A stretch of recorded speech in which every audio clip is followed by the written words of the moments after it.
అది జోక్గా వెళ్ళాలి తప్ప జోక్ ఇప్పుడు అవినాష్ ఎవరు చేస్తారు కదా అలా నాకు చేయడానికి నాకు ఎలా ఉండాలనిపించిందో ఎలా బిహేవ్ చేయాలనిపించిందో నా మనస్సాక్షికి ఏది కరెక్ట్ అనిపించిందో అది చెప్తా రియల్గా.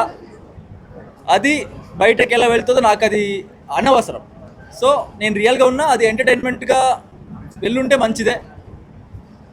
బయట ఎలా ఉంది నాకు క్లారిటీ లేదు, ఇంకా కరెక్ట్గా నేను చూడలే. Thank you so much. నేను అనుకున్నా బట్ హాయ్ బాను. నేనా ఒక మినిట్ బ్రో, ఈ క్వశ్చన్ ఒకటి. నేనా మంచోళ్ళకి ఎమోషన్, చెడ్డోళ్ళకి అగ్రెషన్. ఇప్పుడు ఒక్క మినిట్, ఆయన క్వశ్చన్ ఒకటి.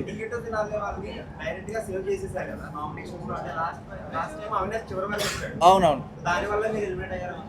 అవును, ఆఫ్ కోర్స్. ఎందుకు తెలీదు, నాకు ఓటింగ్ ప్రకారం తెలీదు. But I thought Avinash eliminate అవ్వాలి ఈ వీక్లో, అవుతారు అనుకున్నా. అవినాష్ అనుకున్నా, బికాస్ లాస్ట్ టైం ఎలిమినేట్ అయ్యి సేవ్ అయ్యి అక్కడ షీల్డ్ వల్ల సేవ్ అయ్యారు కదా. So maybe I thought Avinash before me అనుకున్నా. కింగ్ కింగ్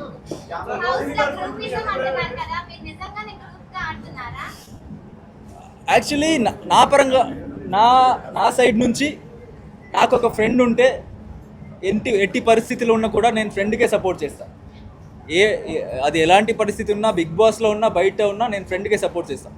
అది బిగ్ బాస్ లాంగ్వేజ్లో ఫ్రెండ్షిప్ అనేది గ్రూపిజం అని వస్తుంది.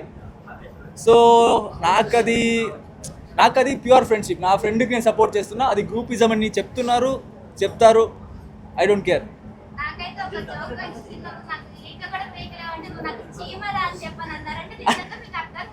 నిజంగా అర్థం కాలేదు. మణికంఠతో కదా.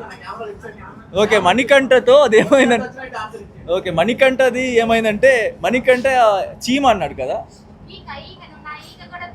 ఈగ అన్నాడు కదా. నేనేమనుకున్నా ఈగ అంటున్నాడు అనుకున్నా, ఈగ అనుకో.